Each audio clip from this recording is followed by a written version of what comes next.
Magandang araw mga lods. For today's video mga lods, titirahin natin tong bombil na naman natin mga lods, kasi parang hindi na alagaan to ng maayos mga lods. Yan o. At saka habang nagtatrabaho tayo mga lods, nagluluto pala tayo ng saging dito, kasi alam niyo naman, kapag may trabaho, gugutomin ka talaga niyan. Kaya naman, ito mga lods, itingnan natin tong linuto nating saging kung luto na to. Yun o. Ayan mga lods. Buksan na natin. At yun, luto na siya mga lods. Ganun lang kabilis mga lods, kasi tinitira ko yan kanina habang nag-uumpisa ako. Inuuna kong isaing yan mga lods, kaya ayan, luto na siya.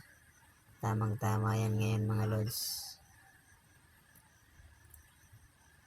Ayan, kukunan natin ng sabaw mga lods, para hindi siya magtubig.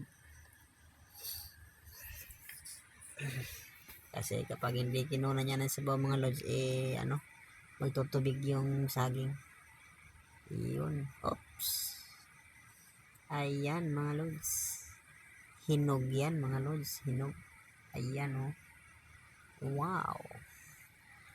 So, diyan ka muna, kasi titirahin pa natin yung ginagawa natin. Lalamigin muna natin mga lods, kasi mainit naman. So, taklawan natin. Diyan ka muna. Patuloy nga muna tayo sa paggawa nito mga lods, sa ating trabaho mga lods. Ayan o. Kawawa na kasi yung natin mga lods, mga bulaklak at mga bonsai natin, hindi na naalagaan kasi busy mga lods. Ayan o. At sa idinasan mga lods, natusok tayo ng tinik ng bumbil. At yun, lilipat natin yung tinatawag nilang mga lods, baliti tree. Lilipat natin mga lods, kasi hindi natin matitingnan dito. Sayang kasi ito mga lods. Maganda kasi yung niya, maganda yung tubo niya, kaya dapat nating alagaan yun para makita natin lagi. Lagay natin dun sa laging makikita. At yan mga lods, titirahin na muna natin tong saging natin, kasi nagugutom na rin tayo mga lods. Iyan o. Iyan ang maganda kapag may tinanim, talagang mayaanihin mga lods. So, continue natin tong ating pagkalbo sa mga lods, bonsai natin. Ayan o. Sinubukan nating ikalbohin mga lods, para maganda yung tubo niya. Ayan o. Sa mga dyan, sa mga expert dyan, paki-comment naman guys kung anong magandang gawin dito sa baliti tray natin. Ayan o, baliti tray. Ayan. Shoutout nga pala sa mga solid supporters natin dyan mga lods. Maraming salamat sa inyo, at hindi tayo aabot dito kung wala kayo, wala yung tulong niyo. Kaya maraming salamat at shout out sa inyong lahat. At comment na lang sa sa gustong magpa shout out, comment na lang yan.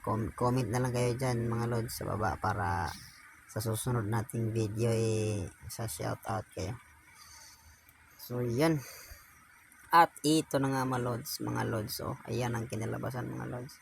Hindi natin inubos lahat mga lods, para may mga tanaw-tanaw naman tayo. At lipat na naman tayo dito sa kukubon natin mga lods. Ayan o, may kukubon din tayo dyan. 4 na paso yan mga lods, 4 na puno. Ayan o. Hindi na rin yan naalagaan mga lods, kaya sinama na rin natin para gumanda-ganda naman mga lods, at saka hindi rin mga lods, baka kasi pag hindi nalagaan mangluod ba. Yay.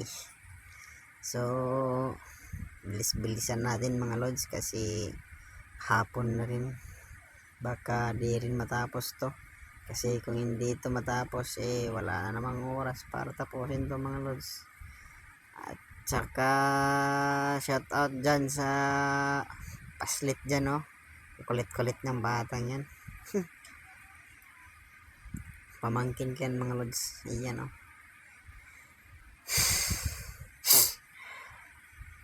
ayan ano kasi yan mga lods, kailangang dahan-dahanin niyang pagkat niyang kukubon, kasi baka matamaan yung nasa gitna, yung niya, udlot niya, kasi kapag natamaan yun mga lods mamamatay yan. Kakainin kasi ng insect yung niyan, gitna. Kapag ka may sugat, kakainin yun kasi magdurugo yun, at saka yun ma-sense ng insect, kakainin nila at saka malalatayan mga lods, mamamatay siya. So lipat na naman tayo dito sa kabila mga lods. Ayan ano yan mga lods, kakaibang koko yan, yellow green yung kulay nito mga lods. Yung isang yan hinawakan ko mga lods, yellow green na koko yan, kukubon yan mga lods. Bukod tanging na yan, siya mo kung tanging kakaiba yung kulay mga lods. Yung tatlo green talaga yun, green na green. Ito yellow green to mga lods. Ayan tingnan yung dahon niya mga lods. Ayan dahan-dahanin lang natin yan mga lods, kasi baka matamaan yung niya. Maganda naman yung niya, tubo niya. Sayang naman kung matamaan yung gitna niya, mamamatay kasi yan. At saka nakahang na rin yan mga lods. Ang bot nakaano niyan, kasi nakahang na siya, hindi yung puno niya sa paso, yung ugat niya yung tumukod sa paso, kaya nakahanger yung puno niya. Ang ganda yan mga lods, papakita ko sa inyo yan mamaya mga lods. Ayan ingat kasi ako dyan mga lods, kasi baka matamaan nga yung niya, yung mismong gitna niya, kaya dinahan-dahan ko talaga mga lods, at saka iniingat-ingatan ko. Sayang kasi yan, at saka pinagpaguran ko na rin yan mga lods. Ano to mga lods, simula pa to nung pandemic, I think pandemic to mga lods, yung pag ko nito, kasi bawal tayong lumabas noon sa panahon yun. Kaya ayan, ito yung pinagkakaabalahan ko sa mga oras na yun mga lods, yung pagtatanim ng niyog, bonsai, tsaka itong mga iba pang mga halaman sa paligid mga lods. At naging ganito lang ito mga lods, hindi nalagaan, kasi pagkatapos ng pandemya naging abala na rin tayo sa hanap buhay mga lods. Kaya ayan, naging ganyan na sila, hindi na naasikaso palagi mga lods.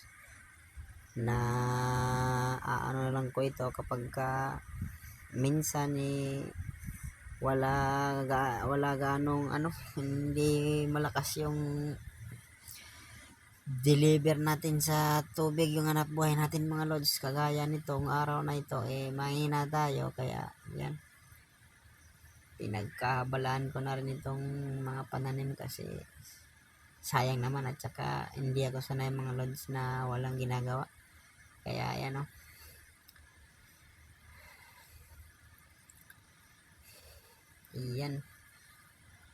yan na yung pang-apat na puno ng kuko mga lods.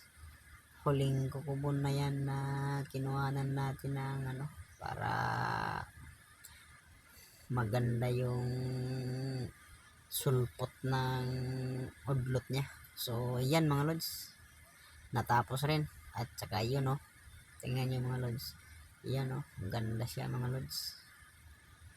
Ito yung isa mga lods, yan oh, yan oh, may puno na siya mga lods. Hindi gaya nung isa kay nakahang yun. Ito. So hanggang dito na lang mga lods, maraming salamat.